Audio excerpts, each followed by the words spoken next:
Retired Supreme Court Judge William Atuguba criticizes the Apex Court's May ruling on Jechi Kwesi's ineligibility to serve as a member of Parliament.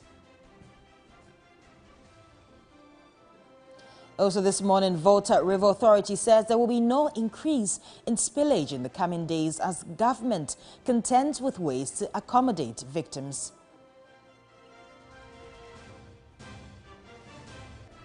We'll also explore factors that would influence New Patriotic Party delegates to vote for a particular candidate in its upcoming presidential primaries.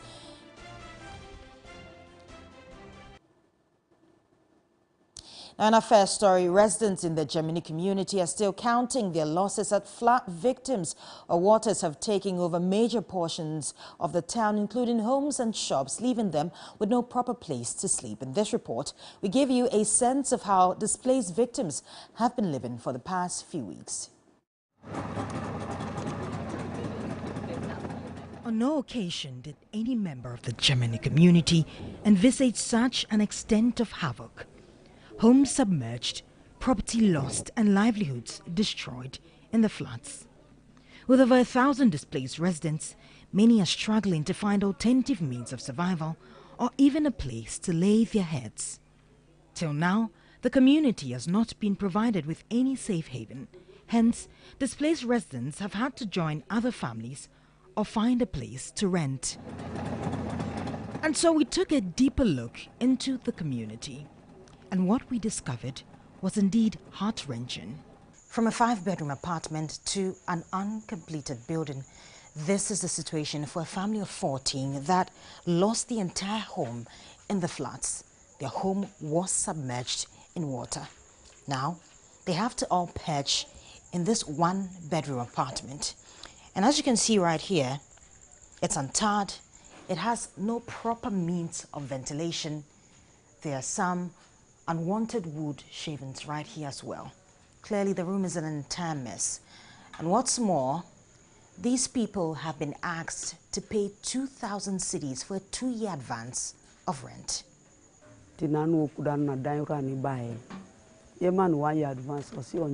owner refused to take 1-year advance rent.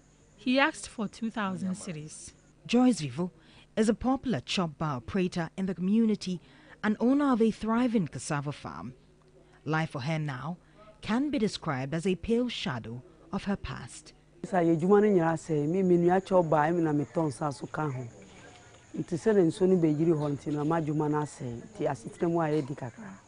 business is destroyed and life is hard. She now has to sacrifice quality sleep just to make sure her family can have at least the closest example of the life they once had. And from the look of things, this is not going as planned. Some sleep on the veranda. The house has no window or tiles.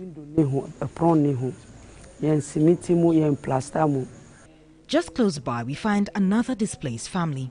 Etanam Tepe and 6 of her children are currently sleeping in a 1-bedroom apartment with no electricity or potable water.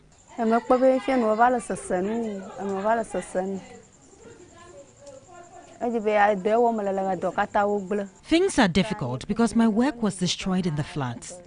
Without any form of work, she has to cough up 1,000 cedis for rent, which she's unable to afford. The stories are sorrowful for many, and if urgent help is not sent, residents of the Gemini community will continue to suffer the harrowing effects of the floods. Judith Brown, TV3 News. We'll stay on the floods, and government has announced plans to facilitate voluntary teaching and learning at Boakye as an immediate solution to educational challenges. But some educationists argue that it would not address the problem. Judge Queenin was in Mepe and reports. Mepe is one of the towns that have been devastated by the dam spillage. If you come here in person, you will know the extent of damage here. One of the major challenges here is educational. We'd want to tell the story and know what the plans are for the township. Over 300 teachers from Volta and Oti regions have been displaced, with over 70 schools closed and thousands of students affected. Educational activities in Mepe have nearly stalled, with voluntary teaching and learning as the only hope. 20-year-old Gertrude Nuchukui, an SHS graduate of the Akachi Senior High School, was motivated to help students who were wasting their time due to their predicament, despite not being a professional teacher. By 8, I gather the young ones, 3 years, no, 4 years below. They are within nursery and KG, so I handle them first. Then when they are on break, then I teach those of the upper primary, that's basic 1, 2, and 3. Over the past week, her pupils have grown from 6 to 63. Gertrude is responsible for the lower primary, while Koku handles the upper primary. The Education Ministry is currently using this as an immediate measure to address MEPE's educational challenges. What we need to do is to facilitate that process.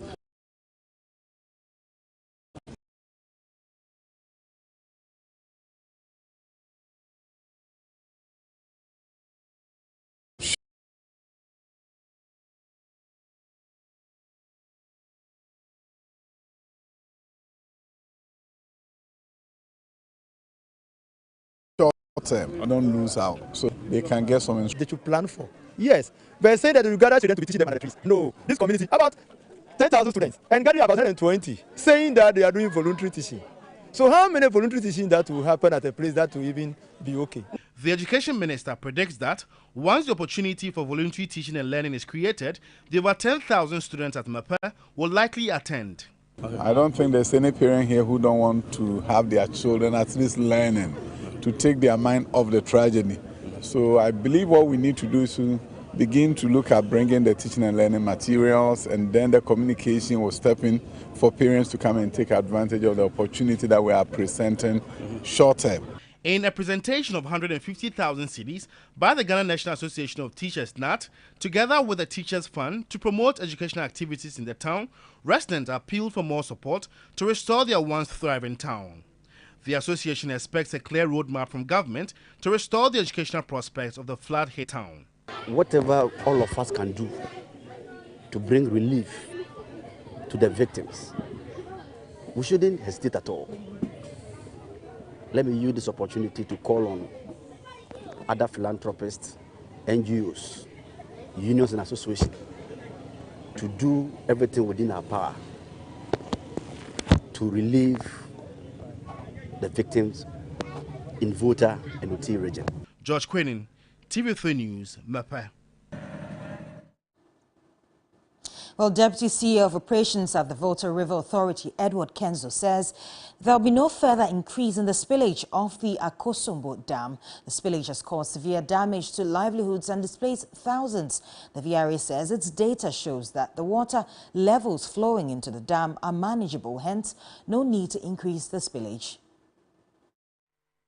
The spillage of both dams, which began on September 15, has caused widespread destruction, submerging homes, businesses, and loss of livelihoods in various communities. Concerns persist about the ongoing spill, with many anticipating its end. Deputy CEO of Operations at the Volta River Authority, Edward Kenzo, stated that there will be no further increase in the spillage. There will be no additional increase of spillage. We are tracking the data that is coming, and we are going to control the gate per the data that we receive. For knowledge, at least yesterday we had some drops in volumes, so at least we've managed the amount of water that we are spilling out now. We've cut off some volumes out of it. The current situation has led to many communities being the primary victim. Well, also on the issue of floods, and Media General Group is still calling on the general public for support to help victims of the water spillage from the Akosombo and Pong dams. Now, the corporate responsibility subsidiary 3 Foundation is requesting items including food, medicines, clothing, water, books or educational materials, soaps, detergents, building materials and other relief items from the public for the cause. Part of Media General's morning airtime was devoted to a call of public assistance in aiding victims of the Twin Dam spillage. The response was overwhelming, with individuals driving from distant locations to contribute essential items such as life jackets, bags of water, toiletries, clothes, shoes, and monetary donations. 200 pieces. 200 pieces. Exactly. If you're watching us right now, please give them a very big round of applause. They can't hear us, but we know you are clapping. 200 pieces of life jackets. God bless your business. God bless you too. And bless we would you. also want Thank to you. add 200 pieces of exercise books. This morning when I was watching you, I heard you saying the kids are displaced and they are currently learning under trees. Yes. So add that to you. Tomorrow we'll be joining you to Bato as you go and do your donation. So add that to that one. Thank you so much. You're welcome. Thank you. I bought 20 boxes of spaghetti, 2 bags of rice, and 1 box of sardine, and some clothes and shoes and books. Okay, Thank you so much. So yours is the Abena spaghetti. Abena spaghetti. Okay, so we. Despite the general's response, it is acknowledged that more is needed to support the extended number of affected individuals. Touched our hearts, and though we are pensioners, we decided to dip into our limited resources and help them in our own small way. We hereby present to the victims 3 trucks of fountain cool water, totaling 1,200 and 200 bags. God bless you. God bless your kind souls. Persons who want to donate money can do so through the 3 Foundation Momo number 059-7433-110 with reference Akosombo, or through merchant number 120494 with the merchant name 3 Foundation. Enquiries about the Dam Spillage Relief Fund can be made through 024312882. Individuals and corporate institutions willing to make donation of items can send them to TV3 premises from 9 a.m. to 9 p.m. daily. Your contribution holds the power to make a lasting impact. Don't hesitate. Act now and be a part of positive change.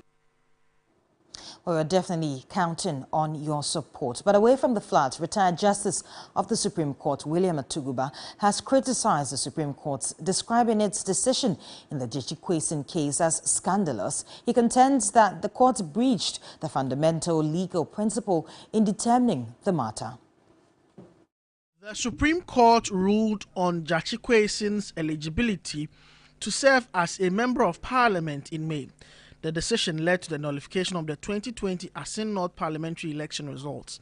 At a forum organized by Solidaire Ghana, Justice Atuguba deemed the decision to be incorrect. The James Chachi Kweson's decision by the Supreme Court is, with all due respect, scandalous, in that the court, in the teeth of the settled maxim, res judicata et non quietem movere, re-adjudicated the same matter that has been adjudicated upon by the High Court on the merits. Never seen this type of thing in any judicial system. All that was left was its execution according to court processes. Again, the stress laid by the court on the statutory processes for acquisition and renunciation of citizenship shot itself in the foot. If the certificate of renunciation is so mandatory and conclusive, why was it not conclusive in its effect to qualify Jachi Kweson when he received it dated 26 November 2020, whereas the parliamentary election was held on 7 December 2020? He advocated for changes in the appointment process of judges in the country. If the appointment process is transparent and genuine, such that good and competent legal materials get onto the bench, they have a reputation to protect, so they won't do certain things. But I appeal to the lawyers that they should have mercy for the country also. After making a lot of money over the years, now it should be time to come to the bench and serve the people. But not just money upon money upon money upon money. Justices of the Supreme Court hardly speak when they are still in office. But when they are out of office, they shed off that cloak and have that power to make known their views on matters. That is what has happened here, where Justice Atuguba spoken his mind on contemporary legal and judicial issues. Duke Mento Poku, TV3 News, University of Ghana, Legon.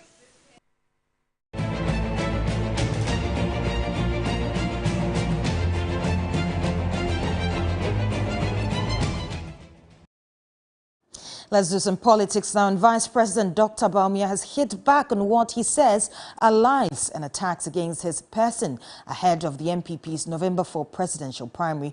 Now, the Vice President and a leading contender in the November poll has come under a barrage of criticism. The latest by former flag-bearer hopeful Professor Frimpong Boateng, now addressing delegates in the Tatale Sunguli constituency. Dr. Boakye said they can see their defeat, hence the attacks. About to make history in our party and history in this country. Unfortunately, the way the results of the superdelegates came, many of our opponents are confused. And they are seeing looming defeat on November 4th. And because of that, they've decided to adopt some new tactics. The new tactics is what? If you miss the ball, don't miss the man. That is the new tactics that they are adopting. And so, what is the tactics? They have decided to spread lies and to bring disunity amongst us and to create problems between chairmen and constituency executives with polling station executives and electoral area coordinators. They want to knock our heads together. So they have come with different lies. I'm hearing a lie every day as I am sitting down and watching what they are saying. They say I've given all constituency chairmen, 275 constituency chairmen, 100,000 Ghana cedis and a pickup. Have you seen any pickup here for your chairman? Chairman, this is just a ridiculous lie. Well, the New Patriotic Party is set to elect its flag bearer for 2024 presidential election, making being a delegate an enviable position. Now, the recent monetization of Ghana's politics has made the internal party election period the cocoa season for many delegates. Ibrahim Abubakar spoke to some of the decision makers to find out factors that will influence their vote for a particular candidate. It used not to be valued among political party members. But in recent time, majority of card-bearing members aspire to be delegates. This is to enable them be part of the decision-making process on who becomes a leader of the party. Kwabne Nyame has been a delegate for almost 4 years. Though he said he decided to be a delegate for the love of the party, he admits benefiting a lot from it. At least, my last born. We receive a lot of benefits. Personally, my livelihood has improved because of the opportunities I get for being a delegate. At least, I can now send my kids to the best of schools. I even own more than one car. For 66-year-old Amasewa, being a delegate for over 20 years has not brought any significant impact in her life. She appears to have given up on competence of aspirant and is now ready to sell her vote to the highest bidder.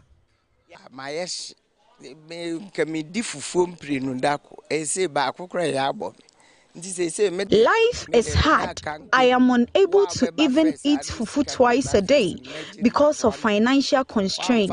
So for me, whoever pays the highest has my vote because we don't see them after votes. No one is ready to sacrifice for the country.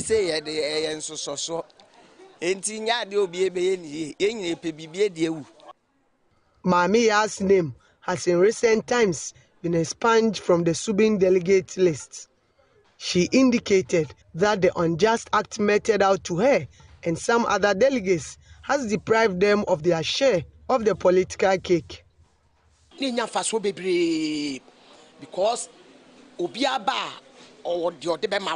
As delegates, we are getting a lot of goodies, especially during election period like this. This would have been our cocoa season, but the incumbent MP for Subin has replaced our names with his chronics as delegates. This matter is still before the courts. On November 4, over 200,000 delegates are expected to elect MPP's flag bearer for 2024. The 4 aspirants, Dr. Mahmoud Baumia, Kennedy Ejapon, Francis Adainimo, and Dr. Okoto Efriye, are all wrapping up their campaigns at different locations. Most delegates have made up their minds on who to vote for, whilst others are still yet to decide. For some, choosing a candidate who has a chance to retain the party in government is their priority. I am voting for Baumia because he keeps giving us hope that things would be better. In fact, he is the one to retain power for the MPP. We are looking at someone who has sacrificed and served the party for a long time. The decision will be made on November 4. Ibrahim Abubakar, TV3 News, Kumasi.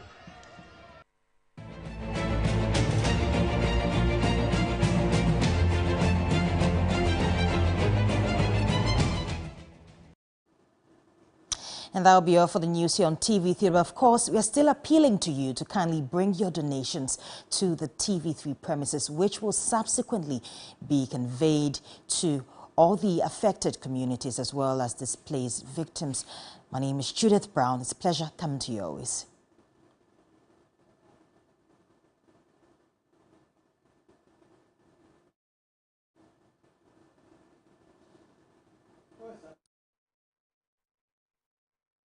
The numbers for the donations on your screen shortly so that you can keep donating to us. We know that a number of victims have been displaced, but of course, keep bringing your donations. We'll take a break and we'll be back with New Day.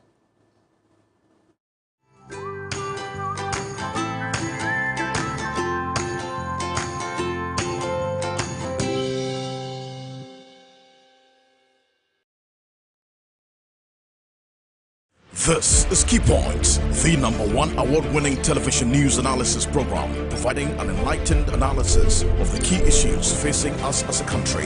The Key Points of the stories that matter with the people who matter.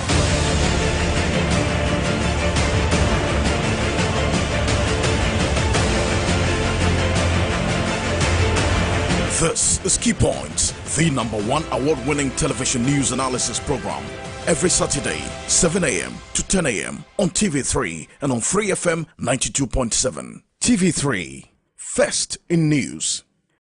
They say home is where Eliza, are you sleeping on the job, girlfriend? I was dreaming. I woke up to this nightmare. Alyssa, an 18-year-old, runs away from home to escape the abuse and harassment of her stepfather. Come any closer and I will cut you. For a hope of a better life in the city and to pursue her dream of becoming a supermodel. Hold on, wait a second. You're very pretty. She soon finds out that achieving her dream will be a lot harder than she ever imagined. She gets caught up in a web of 2 men after her heart, a street vendor who believes in her dream and another who's making her dream happen. You must be the famous Carolina Castillo. How are you, dear? This is Lily, my beloved wife. Watch the story unfold in Total Dreamer, a captivating, intriguing, and thrilling drama. Total Dreamer, showing Monday to Thursday at 8 p.m. on TV3. Brought to you by MTN DES range of products. Mac Brown's Kitchen.